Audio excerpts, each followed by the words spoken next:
বাস্তবতা হচ্ছে এই কোরআনের হুকুম মানব জীবনে এখন চলে না। আমি একটু আগে বললাম এত বড় ব্রিটিশ সাম্রাজ্য চলেছে, লিখিত সংবিধান ছিল না।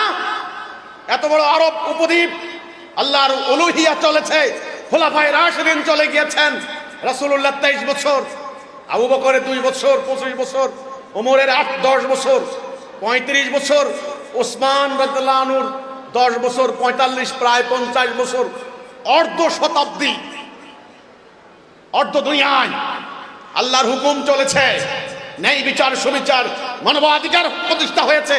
তখন তো কোনো তাফসীর ছিল না। এখন আপনাদের ঘরে ঘরে তাফসীর, সবাই মুফাসসিরে কোরআন, তাফসীর বিশেষজ্ঞ, ব্যাখ্যা মাহফিল, তাফসীরুল কোরআন মাহফিল।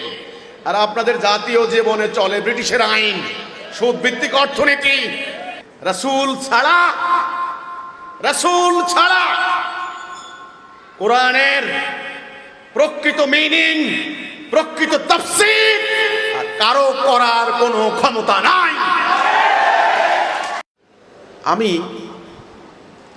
তাফসীর প্রসঙ্গে একটা বক্তব্য দিয়েছিলাম টাঙ্গাইলে। আপনারা জানেন আমাদের মহামান্য ইমামুজ্জামানের গ্রামের বাড়ি করটিয়া। ওই মিটিংটা হয়েছিল করটিয়ায়। তো সেখানে কয়েকশো মুজাহিদা এসেছেন। ওদের সামনে আমি তাফসীর, আমাকে প্রশ্ন করা হয়েছিল আমরা কি তাফসীর পড়ব কিনা। তার আমি বলেছিলাম আমাদের মহামান্য ইমামুজ্জামান সবাইকে তাফসীর পড়তে নিষেধ করে দিয়েছেন।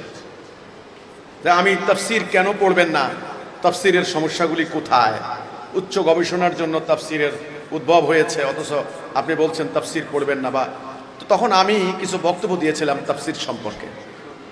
আমার এই বক্তব্যটা সোশ্যাল মিডিয়ায় যাওয়ার পর আমি দেখলাম আমাকে হাজার হাজার গালি, অশ্লীল অশ্রাব্য গালি, শুধু গালি নয়, হত্যার হুমকি, ডাইরেক্ট মার্ডারের হুমকি।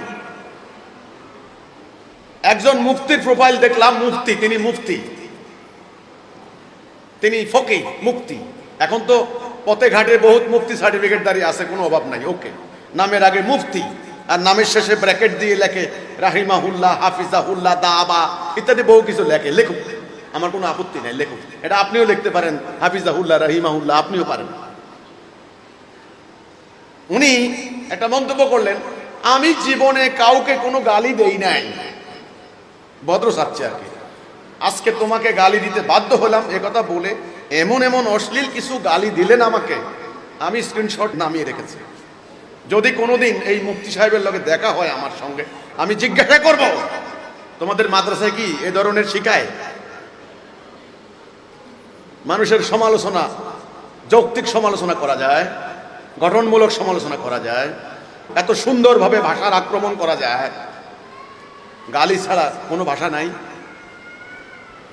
ওকে, তাফসীর নিয়ে আমি কথা বললাম কেন, আমি তাফসীরের সমালোচনা করলাম কেন, বাস আমাকে ইচ্ছা মতো গালাগালি করা হলো, আমাকে হত্যা করা হবে, আমাকে ইত্যাদি করা হবে। ওকে, তা আমি আজকে তাফসীর নিয়ে কয়েকটা কথা বলবো। ওনারাই বলেন এই যে 4টি ক্ষেত্রে ইলমের 4টি দিগন্ত, এক নম্বরে ইলমের দিগন্তের একটা হলো ইলমুল কোরআন। প্রথমে ইলমুল কোরআন, প্রথমে কোনো বাপের বেটার সাধ্য নাই, কোনো মুফতি মৌলানার সাধ্য নাই।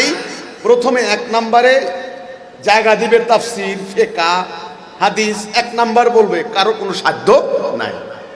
সবাই বলতে বাধ্য হচ্ছেন 1 নাম্বারটা হচ্ছে কোরআন, ইলমুল কোরআন, কোরআন সংক্রান্ত জ্ঞান, কোরআনের জ্ঞান, ইলমুল কোরআন। 2 নাম্বার ইলমুল হাদিস, হাদিস সংক্রান্ত জ্ঞান, নলেজ, গবেষণা, স্টাডি। 3 নম্বরে ইলমুল তাফসীর, 4 নম্বরে ইলমুল ফিকহ। এই কোরআন, হাদিস, তাফসীর, ফিকহ, এই 4টা। ওরা বলছেন 4টা একেবারে বিজ্ঞান, সায়েন্স হয়ে গিয়েছে, বিশাল দিগন্ত হয়ে গিয়েছেন। ওকে, তাহলে 1 নম্বরে ইলমুল কোরআন, সমস্ত জ্ঞানের, মানে আমাদের শরিয়াতের আর কি, শরিয়াতের সমস্ত জ্ঞানের উৎস, সোর্স কি? কোরআন।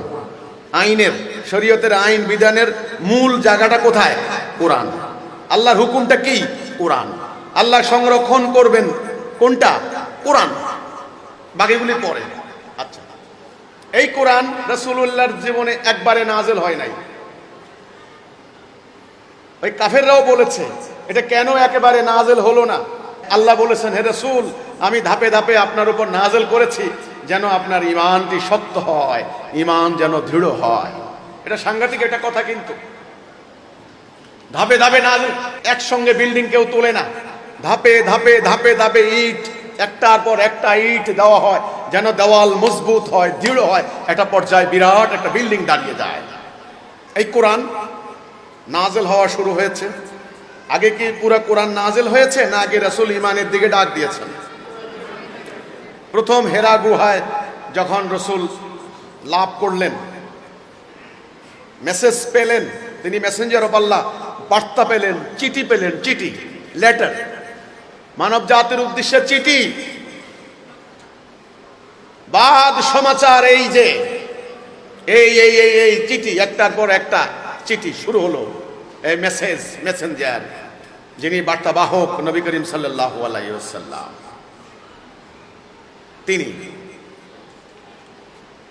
তিনি হেরা গুহায় আয়াতগুলো পেয়েই কিন্তু তিনি বাসায় গিয়ে আগে কম্বল গায়ে দিয়ে জড়াইয়া শুয়ে থাকলেন।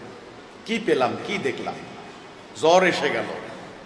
ওনার স্ত্রী ওনাকে বিভিন্ন জায়গায় নিয়ে আশ্বস্ত করলেন, সে কাহিনী আপনারা জানেন। তারপরে আল্লাহ বললেন, হে কম্বল আচ্ছাদিত ব্যক্তি, যে দায়িত্ব পেয়েছেন, হে কম্বল গায়ে দিয়ে থাকার কোনো উপায় আপনার নাই, বের হন, আপনার রবের দিকে মানুষদেরকে ডাকেন, সতর্ক করেন, না হলে তারা ধ্বংস হয়ে যাবে।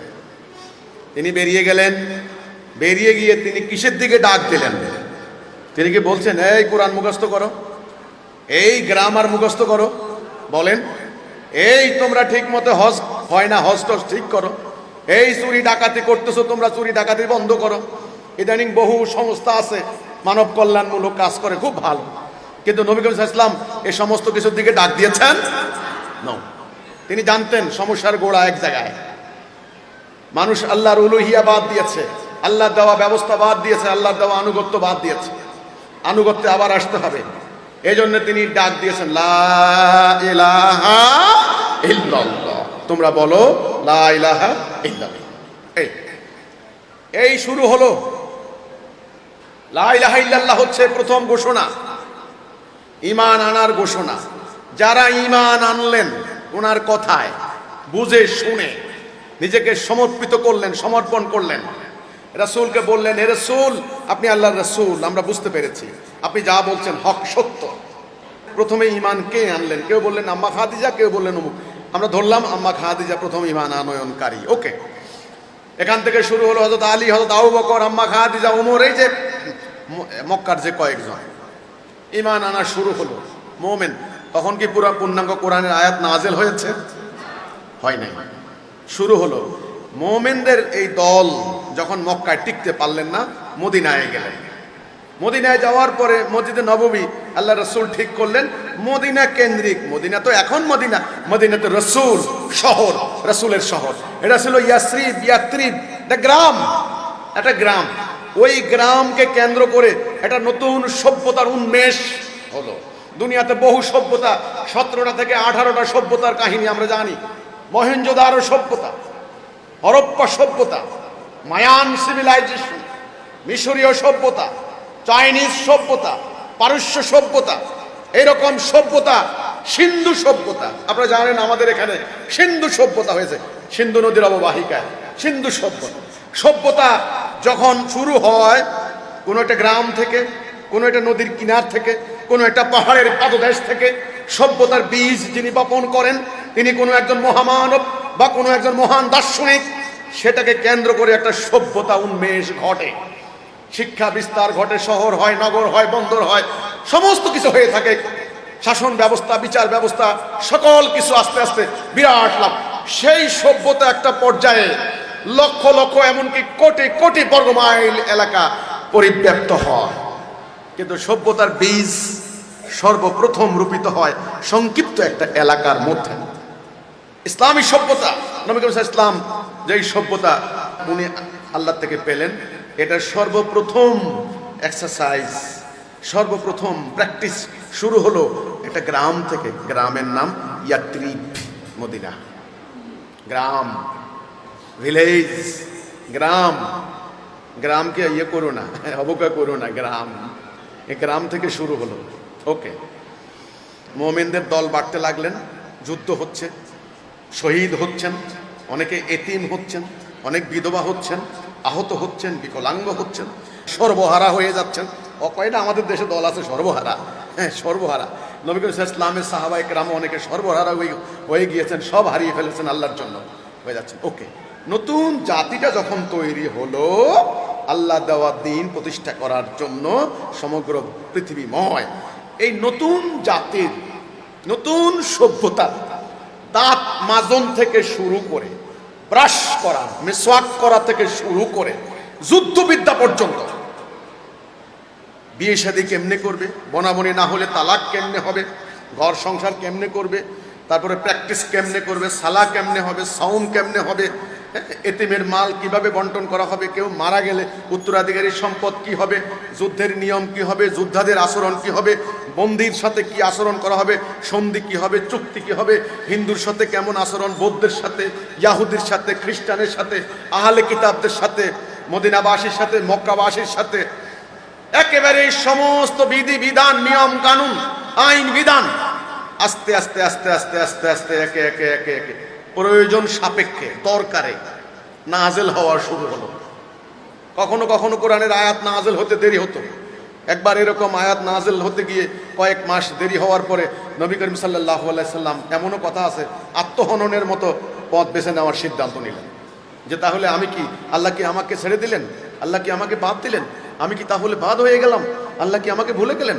তখন বলছে, হে রাসূল, আপনি কি আত্মহননের পথ বেছে নিলেন নাকি? আল্লাহ আপনাকে বলেননি, আল্লাহ আপনাকে বলেননি।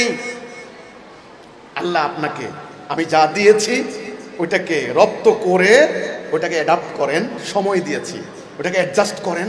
কারণ আপনার জনগণ তো কিছুই বুঝে না, এরা তো পৃথিবীর সবচাইতে পশ্চাৎপদ, বর্বর, খাইতে জানে না, পড়তে জানে না, সভ্যতা নাই, ভব্যতা নাই, পরিষ্কার নাই, পরিচ্ছন্নতা নাই, ঐক্য নাই, শৃঙ্খলা নাই, কিচ্ছু নাই। আমি যা দিয়েছি এই জনগোষ্ঠীকে আস্তে আস্তে আস্তে আস্তে প্রস্তুত করেন, পরবর্তী হুকুম আসতেছে, অস্থির হইয়েন না হে রাসূল। এইভাবে কোরআনের আয়াত নাজিল হওয়া শুরু হলো। নাজিল হতে হতে যেদিন বিদায় হজের ভাষণ, রাসূলের জীবনের শেষ হজ, আল ইয়াউমু আকমালতু লাকুম দীনাকুম, দিনকে পরিপূর্ণ করে দিলাম, কামেল করে দিলাম। অনেকে বলেছেন সেদিনে আয়াত নাজিল হওয়া শেষ হয়ে গিয়েছে, অনেকে বলেছেন তারপরেও কিছু আয়াত এসেছে। বিতর্ক আছে, আমরা বিতর্কে যাব না। মূল কথা হচ্ছে এই এখন যে 30 পারা বলা হয়, 30 জুজ কোরআন, 6666 বা 66 আয়াত, অনেকে বলে 6400 কত, এই আয়াতের সংখ্যা নিয়েও আমাদের বিতর্ক করার দরকার নাই। আমাদের সামনে এখন যে কোরআনটা আছে, 114টা সূরা সম্বলিত যেই কোরআন, এই কোরআনটা একদিনে নাজিল হয় নাই। এটা মানব জীবনের চলার পথ, কালের পরিপ্রেক্ষিতে, সময়ের প্রয়োজনে, দরকারে, কখনো যুদ্ধের মাঠে, কখনো মসজিদের মধ্যে, কখনো সমাবেশে, কখনো একাকে, কখনো তো একান্তে আয়াতগুলি নাজিল হয়েছে। ওকে, এই পুরা কোরআনটা রাসূলুল্লাহর টাইমে সাহাবীরা একসঙ্গে এই কোরআনটা কি দেখেছেন চোখে? তাফসিরের প্রসঙ্গ পরে, তাফসির পরে, ব্যাখ্যা পরে, দেখেন না। হযরত ওসমানের টাইমে উনি সংকলন করলেন 4 খণ্ড, 4টা প্রদেশে, 3টা প্রদেশে পাঠিয়ে দেওয়া হলো, একটা ওনার কাছে রাখলেন। পুরো উম্মাহ, পুরো কোরআন দেখেন নাই। রাসূল গেলেন, আবু বকর গেলেন, ওমর গেলেন, ওসমান রাদিয়াল্লাহু আনহু গেলেন, খোলাফায়ে রাশিদুন শেষ চলে গেলেন, পুরো কোরআন চোখেই দেখেন নাই। অর্ধ জাহানে ইসলাম প্রতিষ্ঠা হয়ে গেল কেমনে? ইলমুল হাদিস তো ছিল না, ইলমুল ফিকহ তো ছিল না, ইলমুল তাফসীর তো ছিল না, কেমনে প্রতিষ্ঠা হয়ে গেল? আমরা রাষ্ট্রবিজ্ঞানের স্টুডেন্ট, আমাদেরকে আমাদের স্যারেরা যখন বলতেন, এই তোমরা জানো পৃথিবীতে একটা দেশ আছে আনরিটেন কনস্টিটিউশন, অলিখিত সংবিধান। সংবিধান 2 ধরনের, একটা হচ্ছে লিখিত সংবিধান, একটা হচ্ছে অলিখিত সংবিধান। একটা দেশ আছে অলিখিত সংবিধান, সেখানে কোনো লিখিত সংবিধান নাই। আমরা হতবাক হয়ে গিয়েছি ক্লাসে, স্যার কি বলেন, আমাদের সংবিধান কত বড় লিখিত, তাতেও এত গোলযোগ। তারা এত বড় ব্রিটিশ সাম্রাজ্য, অলিখিত সংবিধান কেমনে চলে, কিভাবে? বলছেন কিছু রুসুম রেওয়াজ, রীতি নীতি, রীতি নীতি প্রথা, এই শব্দগুলি আমার মনে আছে, আমি ক্লাসে যখন শুনেছি। রীতি নীতি প্রথা, এটা দিয়ে ব্রিটিশ সাম্রাজ্য চলে, কোনো লিখিত সংবিধান নাই। কিং বা কুইন এই ব্যালকনিতে দাঁড়িয়ে ঘোষণা দিয়ে দেয়, ঘোষণা দিয়ে দেয়, কাগজ একটা দিয়ে দেয়, চলে যায় রাজ্যের ওই প্রান্তে, সবাই আনুগত্য করতে থাকে। সবাই কি ঘরে ঘরে সবাই কি একেবারে সংবিধান বিশেষজ্ঞ হয়ে গেছে? আমি হতবাক হয়ে গিয়েছি। বাংলাদেশের গত 5 বছর আগে বাংলাদেশের কারাগারের সংস্কার করা হবে, সরকার সিদ্ধান্ত নিয়েছেন। কারাবিধি, একটা শব্দ আছে, কারাবিধি, কারাবিধি সংস্কার করা হবে। কারাবিধি 150 বছর আগের কারাবিধি এখন পাল্টানো হবে, সময় পাল্টেছে, সেই উপনিবেশিক যুগের কারাবিধি পাল্টাতে হবে। আপনি হতবাক হয়ে যাবেন। একটা বই মাত্র পাওয়া গেছে, একটা বই চট্টগ্রামের কোন এক সেই পুরনো ব্রিটিশ আমলের কর্মকর্তার বাসায় 100 বছর আগের একটা মাত্র কারাবিধি বই পাওয়া গিয়েছে। কি বুঝলেন? এই যে হাজার হাজার শত শত কারাগার, কোটি কোটি বন্দী 100 বছর জীবন যাপন করে গেল, প্রত্যেকে কারাবিধি মুখস্থ করলো না কেন? তো আমার প্রশ্ন, এই শত শত বছর এই কারাগারগুলি কেমনে চলেছে? কেমনে?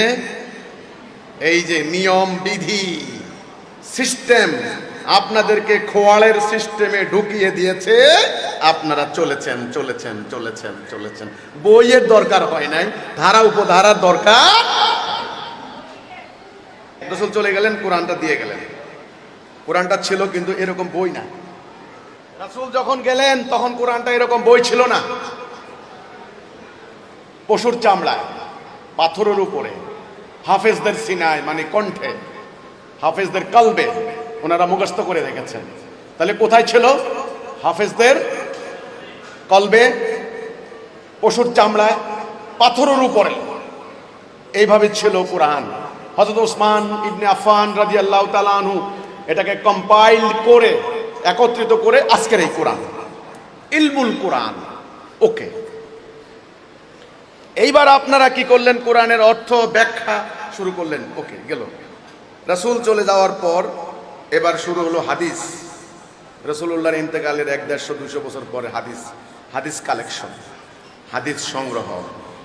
এইবার জাল, জয়ীব, ভেজাল, হাসান, গরিব, কত কিছু আছে, সমস্ত হাদিস একত্রিত করা হলো, হাদিস কালেকশন শুরু হয়ে গেল। এটার নাম হলো হাদিস শাস্ত্র। আরো কয়েকশো বছর পরে হলো তাফসির। আমি যখন তাফসির নিয়ে কথা বললাম, আমাকে গালাগালি করা হলো যে তাফসির কেন পড়বেন না, তাফসির কেন পড়বেন না। এটার উত্তর আমাদের ইমামুজ্জামান আমাদেরকে দিয়ে গেছেন, আমরা দিচ্ছি। বর্তমানে যে তাফসির করা হচ্ছে, এই তাফসিরগুলি নানা ধরনের মতবাদের দ্বারা ডাইভার্টেড, নানা ধরনের মতবাদ দ্বারা প্রভাবিত। কোনোটা বস্তুবাদী ব্যাখ্যা, পুরাপুরি বস্তুবাদী ব্যাখ্যা, কোনোটা অতি আধ্যাত্মিক সুফিবাদী ব্যাখ্যা, মূল কনসেপ্টের ধারে কাছেও নাই। আমরা কি বলছি? আমরা বলছি এই তাফসিরগুলি সর্বনাশ করেছে, জাতির ঐক্য নষ্ট করেছে। এই কথাটা আজকে বলতে হবে। তাফসির কেন পড়তে নিষেধ করা হচ্ছে? উচ্চ গবেষণার জায়গা, বেশি বেশি পড়বে, বেশি বেশি জানবে, এটা উৎসাহিত করা হবে, খুব স্বাভাবিক কথা নয় কি? কথা বুঝতে হবে। তাফসির পড়তে নিরুৎসাহিত কেন করা হচ্ছে? আজকে জাতির ঐক্য দরকার। কি দরকার? জাতির আলহামদুলিল্লাহ, জাতির মধ্যে মুফতির অভাব নাই, মুফতি আছে। মুফতি আর লাগবে না। লাগবে নাকি আর মুফতি?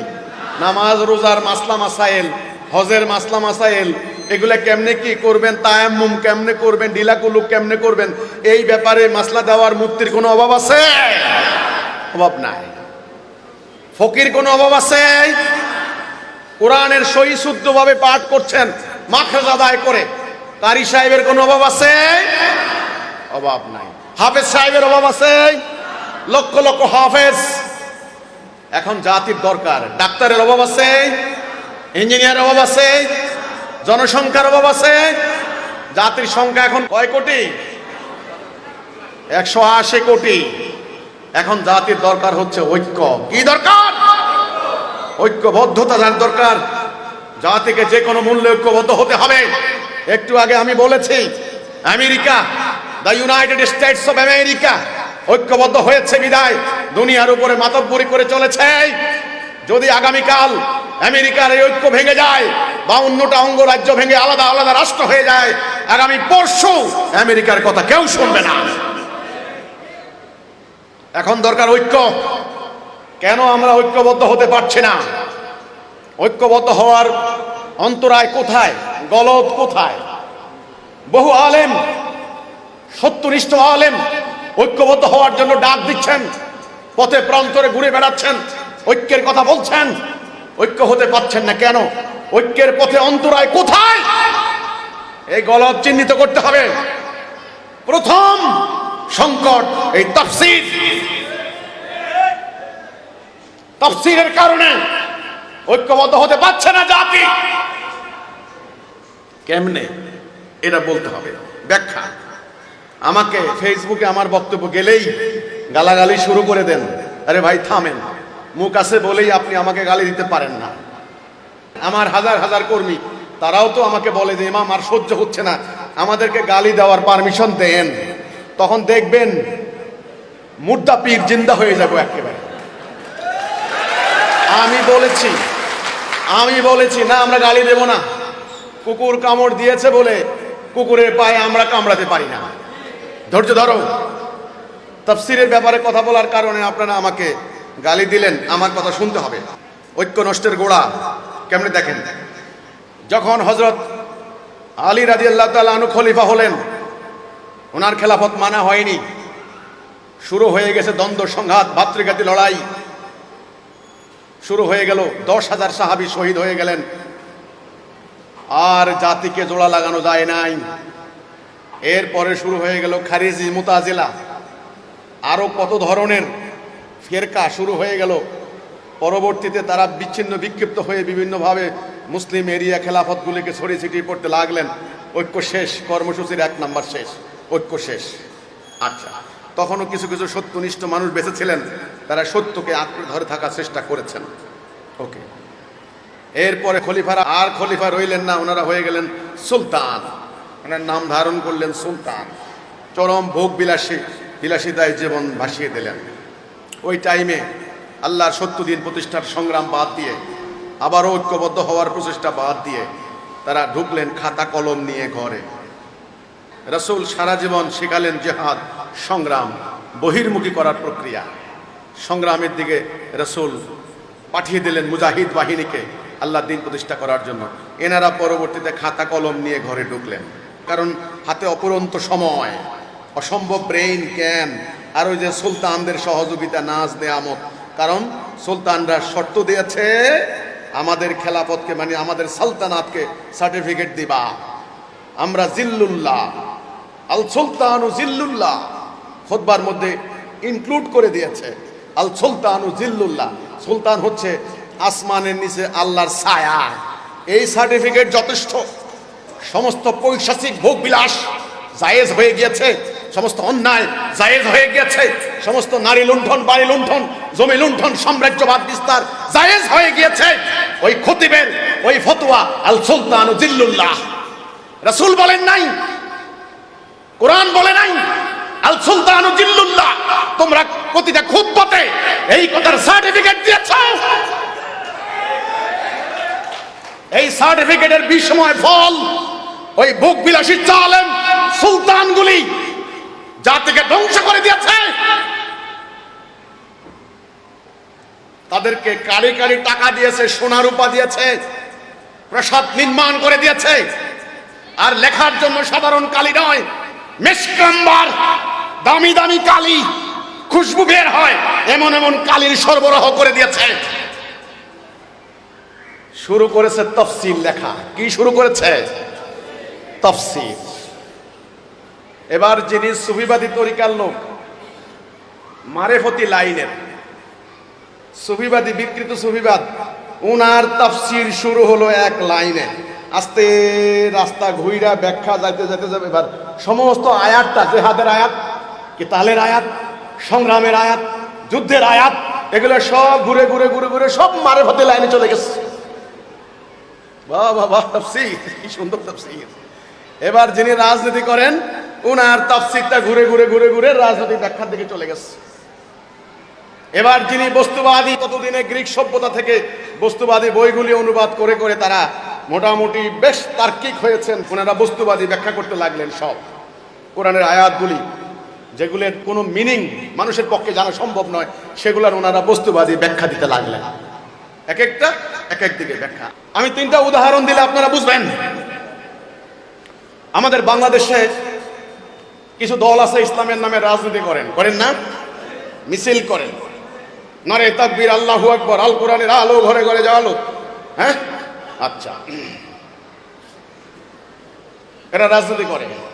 এদের কাছে নির্বাচন করা হলো জেহাদ, ভোট হলো জান্নাতের টিকিট। ভালো কথা আছে। এদের তাফসীরগুলি, এদের ব্যাখ্যাগুলি পড়বেন। আর কিছু সুফিবাদী আছে, এদের ব্যাখ্যাগুলি পড়বেন একরকম। দেখেন, হুজুর সাল্লাল্লাহু আলাইহি ওয়াসাল্লাম 10,000 ভক্ত আশেকানকে নিয়ে জিকির করতে করতে মক্কায় প্রবেশ করলেন। ভক্ত আশেকান, ভক্তকে নিয়ে জিকির করতে করতে তিনি মক্কায় প্রবেশ করলেন। আচ্ছা, এটা বুঝতে একটু কষ্ট হবে আপনাদের। এই একটা লাইন লিখছেন, আল্লাহু আকবার ধ্বনিতে প্রকম্পিত করে মিছিল দিয়ে তিনি মক্কায় তার কর্মী বাহিনী নিয়ে ঢুকলেন। একজনে বললেন ভক্ত আশেকানকে নিয়ে জিকির করতে করতে তিনি মক্কায় ঢুকলেন, মক্কা অভিযানের ঘটনা। ঠিক একই কথা আরেকজন লিখলেন, কর্মী বাহিনী নিয়ে মিছিল করতে করতে তিনি মক্কায় ঢুকলেন। নারে তাকবীর, আল্লাহু আকবার। আবু জাহেল রাস্তা না জ্বালায় তো বাপখানা এমন। তাহলে ব্যাখ্যাটা কি হইল? যার যার মাইন্ড তিনি সেভাবে তাফসীর করলেন। আচ্ছা, তাফসীরের ঘটনা শুনেন। আল্লাহ রাব্বুল আলামিন পবিত্র কোরআন দিলেন জিকির। আল্লাহর কোরআন জিকির। আল্লাহ বলছেন, আমি আয়াতটা আপনাদেরকে পড়ে শোনাই। কোনো মানুষের তাফসীর করার অধিকার নাই। দেখেন, আমার কথা নয়, আমার কথা ভুল হলে আমি তওবা করব, আমি বলেছি। সূরা ফুরকান 33 নম্বর আয়াত, ওয়ালা ইয়াতুনাকা বিমাসালিন ইল্লা জাহনাকা বিল হক্কে ওয়া আহসানা তাফসীরা। এই তাফসীর শব্দটা আসছে, খেয়াল করেন। ইল্লা জাহনাকা বিল হক্কে ওয়া আহসানা তাফসীরা। উহারা তোমার নিকট এমন কোনো সমস্যা উপস্থিত করে না যার সঠিক সমাধান বিল হক্কে ওয়া আহসানা তাফসীরা, সুন্দর ব্যাখ্যা আমি তোমাকে দান করি না। আমি তাফসীর দিয়েছি এবং সমাধানের রাস্তাও দিয়েছি। তাইলে কোরআনের আসল প্রকৃত তাফসীর কে করতে পারেন? আল্লাহ রাব্বুল আলামিন আল্লাহ রাসূলকে দিয়েছেন। রাসূল ছাড়া কোরআনের প্রকৃত মিনিং, প্রকৃত তাফসীর আর কারো করার কোনো ক্ষমতা নাই। অথচ রাসূল বলেছেন বাড়াবাড়ি করো না। এক সাহাবী প্রশ্ন করেছেন, ইয়া রাসূলুল্লাহ, উট হারিয়ে গেলে কি করা হবে? রাসূল উত্তর দিলেন। উত্তর দেওয়ার পর আবার বললেন, এই হলে কি হবে? এই দ্বিতীয়বার খুঁটিয়ে প্রশ্ন করার কারণে রাসূল রাগে অগ্নিশর্মা হয়ে গেলেন। বেশি প্রশ্ন করা, বেশি বাড়াবাড়ি করা, বেশি ব্যাখ্যা করা, সূক্ষ্ম ব্যাখ্যা, অতি ব্যাখ্যা নিষিদ্ধ। যতটুকু তাফসীর দরকার ছিল রাসূল করে দিয়ে গেছেন, রাসূল বাস্তবায়ন করে দিয়ে গেছেন কোনটার মানে কি। তাহলে কোরআনের তাফসীর কে করেছেন? আল্লাহ সুবহানাহু ওয়া তাআলা। আল্লাহর পক্ষ থেকে উত্তম তাফসীর কারক কে? নবী করিম সাল্লাল্লাহু আলাইহি সাল্লাম। আর কারো তাফসীর করার কোনো প্রয়োজন নাই, কোনো অধিকার নাই। কোরআন আমি দুটা ইংরেজি অনুবাদ এনেছি। অনেক সময় বাংলা অনুবাদের ক্ষেত্রে ক্লিয়ার হওয়ার জন্য আমি কিছু ইংরেজি অনুবাদ নিয়ে থাকি। এই অনুবাদটা আল কোরআন, এটা লেবানন থেকে প্রকাশিত। প্রপারলি এক্সপ্লেইন ইট মানে সঠিক ব্যাখ্যা, সঠিক ব্যাখ্যা। ফুরকানের এটা আহসানা তাফসীরের অনুবাদ, এটা হচ্ছে দ্য কোরআন। দ্য কোরআন এটা সৌদি গভর্নমেন্টের, সৌদি আরব এটা এখন প্রমিনেন্ট ইংরেজি অনুবাদের ক্ষেত্রে। The Quran, Sahih International, King Fahad National Library, King Fahad National Library, Sahih International এই কোরআন, ইংরেজি অনুবাদ দ্য কোরআন। খেয়াল করেন এখানে আয়াতটার মিনিং করেছেন and the best explanation. Ahsan ওনারা অনুবাদে বলেছেন সুন্দর, সুন্দর ব্যাখ্যা, বেস্ট ব্যাখ্যা, সঠিক ব্যাখ্যা, কারেক্ট ব্যাখ্যা কে দিলেন? আল্লাহ। আহসানা তাফসীরা, এই আহসান মানে সুন্দর, কারেক্ট, সঠিক, বেস্ট, সহি তাফসীর একমাত্র আল্লাহ দিলেন। আর তোমরা যারা তাফসীর করবা মন গড়া তাফসীর হবে। আমরা কেন তাফসীর করতে নিষেধ করব? আপাতত সাধারণ জ্ঞানে আপনারা শিক্ষিত লোকেরা বলতে পারেন উচ্চ শিক্ষার জন্য, হায়ার এডুকেশনের জন্য, আরো পড়াশোনা করার জন্য তাফসীর পড়বে, ভালো, ভালো না? এর কারণ হচ্ছে এই তাফসীর করে করে, অতি ব্যাখ্যা করে, সূক্ষ্ম ব্যাখ্যা করে, দুর্বোধ্য আয়াতগুলি যেগুলির মানে একমাত্র আল্লাহ জানেন, সেগুলির মন গড়া ব্যাখ্যা দিয়ে দিয়ে এক একজন এক এক দিকে জাতিটাকে খণ্ড বিখণ্ড করে দিয়েছে। আলহামদুলিল্লাহ এই কথা জনাব মোহাম্মদ বাইজিদ খান পন্নী বলেছিলেন, আজকে ওনারা স্বীকার করছেন। দৈনিক কালের কণ্ঠ, দৈনিক কালের কণ্ঠের এই লেখাটা আমার হাতে এসেছে। যিনি এই লেখাটা সংকলন করেছেন, লিখেছেন মুফতি তাজুল ইসলাম সাহেব। মুফতি, ইনিও একজন মুফতি, তাজুল ইসলাম সাহেব। তিনি কি লিখেছেন শুনেন। কালের কণ্ঠ 21শে জুলাই 2019, যেইভাবে তাফসীর শাস্ত্রের বিকাশ ঘটে শিরোনাম। উপমহাদেশের প্রখ্যাত ইসলামী স্কলার আল্লামা আবুল হাসান আলী নদভী রহমতুল্লাহ আলাইহি কোরআন অধ্যয়নের একটি মূল নীতি বর্ণনা করেছেন। তার মতে ওই যে আবুল হাসান আলী নদভী যথাসম্ভব তাফসীর পাঠ না করে কোরআনের আয়াত মর্ম নিয়ে গভীরভাবে চিন্তা ভাবনা করা উচিত। তিনি বলেছেন তাফসীর পাঠ করবেন না। তিনি মনে করেন প্রতিটি তাফসীর নিজস্ব দৃষ্টিকোণ থেকে লেখা হয়েছে, তাই কোরআনের আয়াত নিয়ে চিন্তা ভাবনা না করে শুধু তাফসীর পাঠ করা সমীচীন নয়। প্রথমত মনে রাখতে হবে প্রতিটি তাফসীর রচিত হয়েছে নির্দিষ্ট চিন্তা ও বিশ্বাস থেকে। এর ভালো মন্দ দুই দিক আছে, তাই তাফসীর পাঠ করতে হবে চোখ কান খোলা রেখে। তাফসীরের নামে রচিত নিজস্ব দর্শনের মাধ্যমে পাঠক যেন প্রভাবিত না হয়। আল্লাহ আমাদের ক্ষমা করুন। কোরআনের বস্তুবাদী এবং সুফিবাদী কিছু তাফসীর বাজারে পাওয়া যাচ্ছে, সেগুলির সঙ্গে মুসলিম এবং ইসলাম ও মুসলিম উম্মার আকীদা বিশ্বাসের কোনো সম্পর্ক নেই। এইবার আসেন রাসূলুল্লাহর সময়ের ঘটনা। বেশিরভাগ তাফসীরবিদ মনে করেন মহানবী সাল্লাল্লাহু আলাইহি সাল্লামের কাছ থেকে পুরো কোরআনের তাফসীর প্রমাণিত নয়। আল্লামা সুয়ুতী রহমতুল্লাহ আলাইহি লিখেছেন, রাসূলুল্লাহকে যেসব আয়াতের তাফসীর জিবরাইল আলাইহিস সালাম শিখিয়ে দিতেন, তিনি শুধু সেগুলিরই তাফসীর করতেন। আমার রাসূল পর্যন্ত সব আয়াতের তাফসীর করেননি। আল্লামা সুয়ুতীর বর্ণনা, জিবরাইল আলাইহিস সালাম যেগুলির তাফসীর শিখাই দিয়েছেন, নিশ্চয়ই রাসূল আল্লাহ বুঝতে পেরেছেন ওনাকে একটু বোঝানো দরকার। আর একটা কোরআনের একটা আয়াত না বুঝলে আরেকটা আয়াত আছে, আরেকটা ওয়ার্ড আছে, আরেক জায়গার ঘটনাবলী আছে।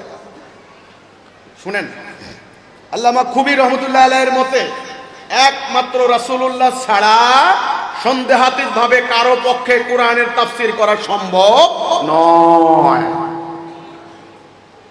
আল ইতকান ফি কুলুমিল কোরআন খণ্ড 2 পৃষ্ঠা 174-175। আচ্ছা, রাসূলুল্লাহ সাহাবায়ে কেরাম তারা সব আয়াতের তাফসীর করেননি। কোরআনের যে অংশ বোধগম্য হতো না শুধু সেই অংশের তাফসীর করেছেন। সাহাবীরা সাধারণত সংক্ষিপ্ত অর্থের উপর নির্ভরশীল হতেন। তারা মূলত শব্দের অর্থই জেনে নিতেন। তাদের ব্যাখ্যায় ফিকহ শাস্ত্রের আলোচনা ছিল না। তাদের তাফসীরের কোনো লিখিত রূপ ছিল না। সাহাবীগণের যুগে পূর্ণ কোরআনের তাফসীর আত্মপ্রকাশ করেনি। হিজরি 2য় শতাব্দীর প্রারম্ভে তাফসীর শাস্ত্রের বিকাশ ঘটে। আব্বাসী খেলাফতকালে সনদবিহীন তাফসীরের পাশাপাশি সনদ ভিত্তিক তাফসীর সংকলন শুরু হয়। সনদ ভিত্তিক তাফসীরের মধ্যে ইবনে জারির তাবারি, মৃত্যু 1310, জামিউল বয়ান ফি তাফসীরুল কোরআন আবুল লায়েস সমরকন্দি, মৃত্যু 372, বাহারুল উলুম হুসাইন ইবনে মাসউদ বাগাবি, মৃত্যু 510, মালিমুত তানজিল ইবনে কাসির, মৃত্যু 774, তাফসীরুল কোরআনুল আযীম উল্লেখযোগ্য। আচ্ছা, 310 হিজরি তাবারি ওনার মৃত্যু, তাইলে 300 বছর পর তাফসীরের এই শুরু হয়েছে। এইবার আসেন, এটা ছিল না এতকাল, কিভাবে এটার প্রাতিষ্ঠানিক রূপ লাভ করে জাতিকে চূড়ান্ত রূপে ধ্বংস করে দেওয়ার জন্য। তোমরা আমাকে যতই হুমকি দাও, যতই তোমরা আমাকে হত্যা করার ষড়যন্ত্র করো, আজকে সত্য বলতে হবে। আমাদের ইমামুজ্জামান বলেছিলেন, তোমরা অনুবাদ পড়ো। আমাদের ইসলামিক ফাউন্ডেশন কর্তৃক অনুদিত কোরআন অনুবাদ ভালো করে পড়ো। অন্যান্য অনুবাদ আছে, ভালো করে পড়ো। দরকার হলে ইংরেজি অনুবাদও পড়ো, বাংলাও পড়ো। অনুবাদ পড়ো। আল্লাহর কোরআন সরল, ব্যর্থহীন, মুহকাম। আল্লাহ কোরআনে বলেছেন তোমাদের দরকার হচ্ছে মুহকামাত আয়াতগুলি, তোমরা বুঝবে। বুঝার ক্ষেত্রে কোনো অসুবিধা নাই, পরিষ্কার, বক্রতা মুক্ত, অতিরিক্ত ব্যাখ্যা বিশ্লেষণের প্রয়োজন নাই। এই জন্য ইমামুজ্জামান বলেছেন, বাজারে ব্যবহৃত বহুল প্রচারিত যে সমস্ত বাজারে তাফসীর, এগুলি পড়বে না। এগুলি তোমাদেরকে খণ্ড বিখণ্ড করে দেবে, তোমাদেরকে মিসগাইড করবে, তোমাদেরকে পথভ্রষ্ট করবে, তোমাদের চিন্তা ভাবনাকে সম্পূর্ণ বিক্ষিপ্ত করে তুলবে। এটা তিনি বলেছেন। ওই যে ওনার বক্তব্যে সেটা শুনলেন, কালের কণ্ঠ পত্রিকায় এসেছে, আমার কথা নয়, শুনেন। তাফসীর শাস্ত্রের সংক্ষিপ্ত ইতিহাস, একটা বই লিখেছেন professor doctor আ.ব.ম. Saiful Islam Siddiqui. Doctor আ.ব.ম. Saiful Islam Siddiqui, ওনার বইয়ের নাম তাফসীর শাস্ত্রের সংক্ষিপ্ত ইতিহাস, ইতিবৃত্ত। তিনি বলেছেন, শুনেন, বাংলাদেশে কখন কিভাবে তাফসীর চর্চার উদ্ভব ঘটে সে বিষয়টি গবেষণা সাপেক্ষ, কেউ জানে না। তবে প্রাতিষ্ঠানিক তাফসীর প্রতিষ্ঠানের মধ্যে ঢুকিয়ে দিয়েছে। প্রাতিষ্ঠানিক তাফসীর চর্চা শুরু হয় 1780 সালে কলিকাতা আলিয়া মাদ্রাসা প্রতিষ্ঠার মধ্য দিয়ে। 1901 সালে কওমি মাদ্রাসার তাফসীর ঢুকে। 1915 সালে আলিয়া মাদ্রাসা কামিল ক্লাসের শ্রেণীতে তাফসীর ঢুকে। 1921 সালে ঢাকা বিশ্ববিদ্যালয় আরবি ও ইসলামিক স্টাডিজ বিভাগ খোলার মাধ্যমে তাফসীর বিষয়ে উচ্চতর পঠন ও পাঠনের দ্বার উন্মোচিত হয়।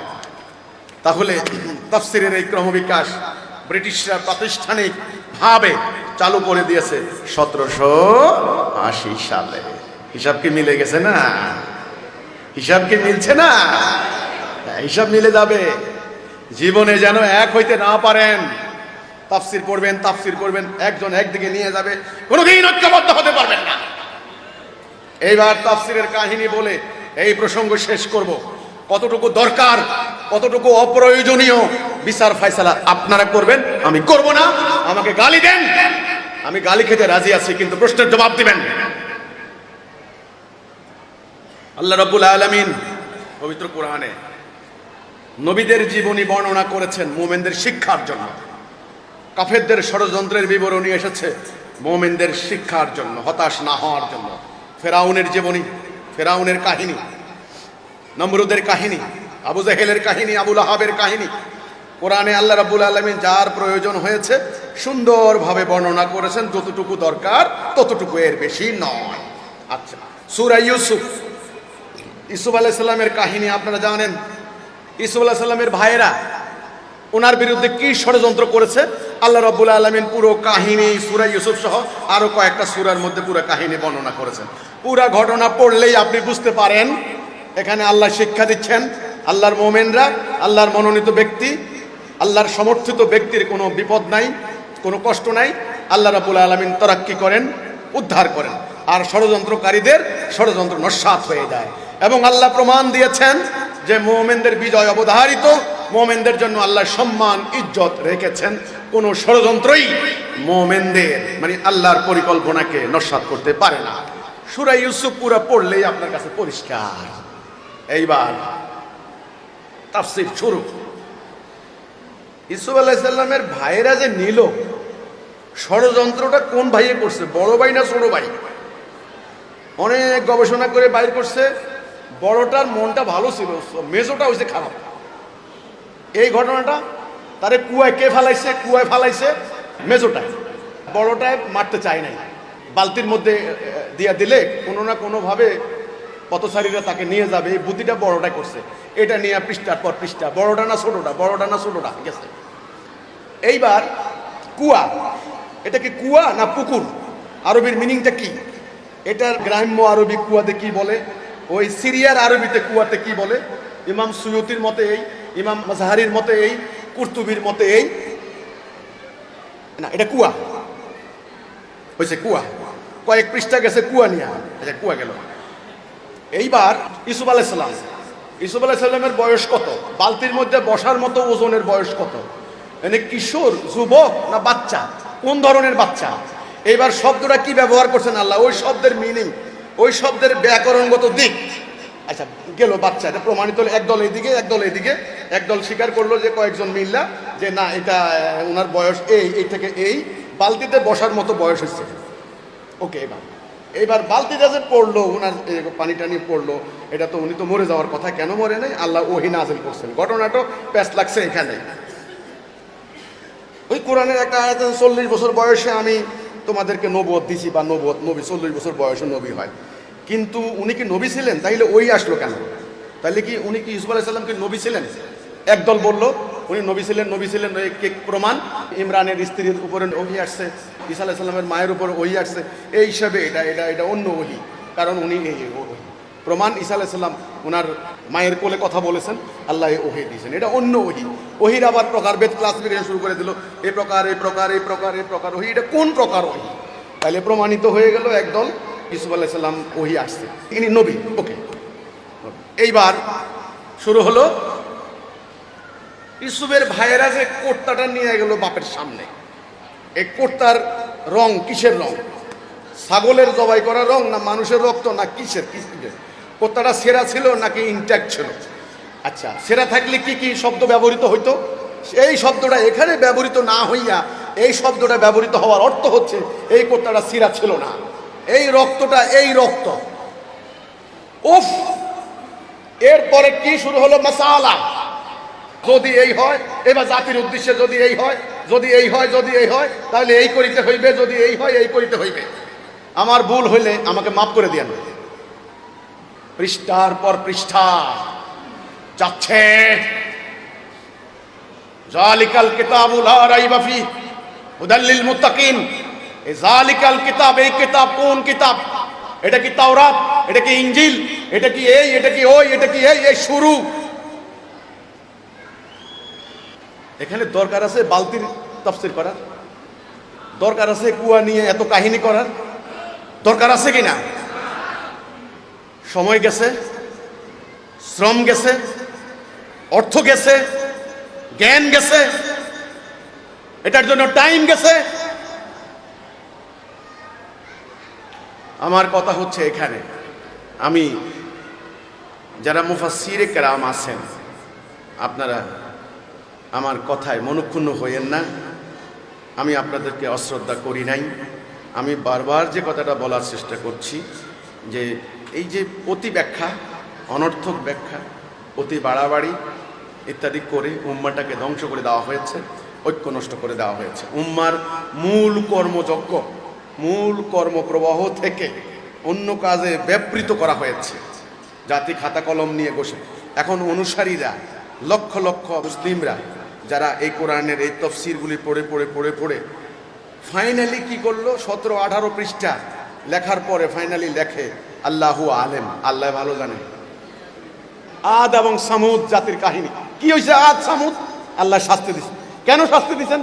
বা সতর্ক থাকো, আমরা যেন জীবনে এই কাজ না করি। এবার আদ আর সামুদ এই শুরু হলো মানচিত্র অঙ্কন, আজ সামুদ কোথায় কোন জায়গায়, অমুক কইছে এই, অমুক কইছে এই মানচিত্র রেখে এত অকাংশ, এত ড্রাগি মাংস। আরে ভাই, আমার কথা শুনলে তো এখন আপনারা রাগ করবেন, উত্তেজিত হবেন। আপনারা মনে করবেন আমি ছোট মানুষ, আমি মাদ্রাসা পড়ি নাই, আমি এত বড় হিম্মত তাফসীরের বিরুদ্ধে কথা বলছি। আমি তো বলি নাই, এখন অনেকেই বলছেন। এগুলি করে আমরা কোরআনের মূল সহজ সরল শিক্ষা থেকে সাধারণ মানুষকে আমরা বিভক্ত করে দিয়েছি। বাস্তবতা হচ্ছে এই কোরআনের হুকুম মানব জীবনে এখন চলে না। আমি একটু আগে বললাম, এত বড় ব্রিটিশ সাম্রাজ্য চলেছে, লিখিত সংবিধান ছিল না। এত বড় আরব উপদ্বীপ, আল্লাহর উলুহিয়া চলেছে, খোলাফায়ে রাশিদিন চলে গিয়েছেন, রাসূলুল্লাহ 23 বছর, আবু বকরের 2 বছর 25 বছর, ওমরের 8-10 বছর 35 বছর, ওসমান রাদিয়াল্লাহু আনহুর 10 বছর 45, প্রায় 50 বছর, অর্ধ শতাব্দী, অর্ধ দুনিয়ায় আল্লাহর হুকুম চলেছে, ন্যায় বিচার সুবিচার মানবাধিকার প্রতিষ্ঠা হয়েছে। তখন তো কোনো তাফসীর ছিল না। এখন আপনাদের ঘরে ঘরে তাফসীর, সবাই মুফাসসিরে কোরআন, তাফসীর বিশেষজ্ঞ, ব্যাখ্যা মাহফিল, তাফসীরুল কোরআন মাহফিল। আর আপনাদের জাতীয় জীবনে চলে ব্রিটিশের আইন, সুদ ভিত্তিক অর্থনীতি, আল্লাহর হুকুম বাদ দিয়েছেন। এটাই আমরা বলেছি। কাজেই আমাদের ইমামুজ্জামান যেই নীতি নিয়েছেন, এই নীতি হচ্ছে আমাদের সাধারণ হিজবুত তাওহীদের ভাই বোনেরা, তোমরা আল্লাহর কথা জানার জন্য, আল্লাহর কথা বোঝার জন্য তোমরা সরল অনুবাদ পড়বে, বাস দেখবা বুঝবে, আল্লাহ চাইলে বুঝবে ইনশাআল্লাহ। 1 নাম্বার। 2 নাম্বার, আল্লাহ কোরআনে বলছেন যদি না জানো, যারা জানে তাদের কাছে জেনে নাও। তোমাদের ইমাম আছেন, কোনটার মানে কি? অনেকে আমার এই কথা শুনলে হাসবে, হো হো করে হাসবে, ইমাম আছেন, আরে তুই বেটা কোরআনের কি বুঝোস, এই কথা বলবে। আমার কথা হচ্ছে ভাই, সত্য নিয়ে দাঁড়িয়েছে যে মহান রব্বুল ইজ্জত, যে জাতে পাক আমাকে এই মহা সত্য নিয়ে দাঁড়ানোর হিম্মত দিয়েছেন, সুযোগ দিয়েছেন। আল্লাহ রাব্বুল আলামিন প্রত্যেকটা সমাধানের জ্ঞানও দিবেন আল্লাহ চাইলে ইনশাআল্লাহ। তোমাদের ইমাম আছেন, কোনো কিছু বুঝতে অসুবিধা হলে ইমামের কাছে জিজ্ঞাসা করো। আমির আছেন, আমিররা মিথ্যা তথ্য দিবে না, গোজামিল দিবে না। আমির না পারলে ইমাম আছেন। ইমাম যদি কোনো কিছু যদি ওনার বুঝতে অসুবিধা হয়, জানতে অসুবিধা হয়, তিনি জেনে নেবেন, জেনে নিতে কোনো পাপ নাই। তিনি জেনে নিয়ে বুঝে ঠিক তোমার জন্য যতটুকু প্রযোজ্য, কল্যাণকর, প্রয়োজনীয়, দরকারি, তোমার সংকট সমাধানের জন্য ঠিক সেই হিসাবে ইমাম ফয়সালা দিয়ে দিবেন। কাজেই আমাদের সবার তাফসীর পড়ার দরকার নাই। তাফসীর পড়ার দরকার আছে ক্রস এক্সামিন করার জন্য, পরীক্ষা নিরীক্ষা করার জন্য, রাইট রং বোঝার জন্য। ইমাম ঠিক করবেন যে অমুক অমুক তোমরা 2-3 জন তাফসীর পড়ো, দেখো তো ওখানে কি বলা আছে, ইবনে কাসিরে কি বলা আছে, জালালাইনে কি বলা আছে, তাফসীরে মওদুদীতে কি বলা, তাফহিমুল কোরআনে কি বলা আছে, ইসলামিক ফাউন্ডেশনের তাফসীরে কি বলা আছে, আমাকে দাও। সোজা হয়ে গেল। তোমরা খালি হুকুম আনুগত্য করবে, কথা শেষ। আর তোমরা যদি সবাই মিলে মুফাসসির হইতে যাও তো দিন প্রতিষ্ঠা আর হবে না। এখন বলো, তোমরা কি মুফাসসির হইবা না মুমিন হইবা? মুমিন। তোমাদের দরকার হচ্ছে আসমাউ ওয়া আত্তাবিউ, আর দরকার নাই তোমাদের।